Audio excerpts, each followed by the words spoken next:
Raw garlic is full of health benefits, but due to its bad odor, we do not like to take this herb.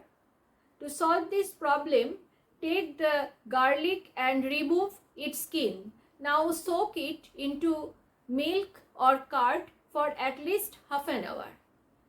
After half an hour, wash the garlic thoroughly with water and crush it or make it into small pieces.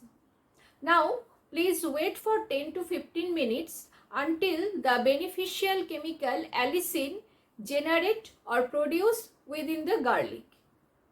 After 10 to 15 minutes, if you take this garlic, you will get all the health benefits of garlic without having any kind of bad odor. If you do not have so much time, take raw garlic and then chew 2 to 3 mint leaves.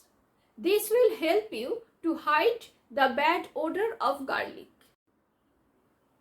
Use this remedy and send your feedback to us. We will be back with more videos. Till then, stay healthy, stay with dear health.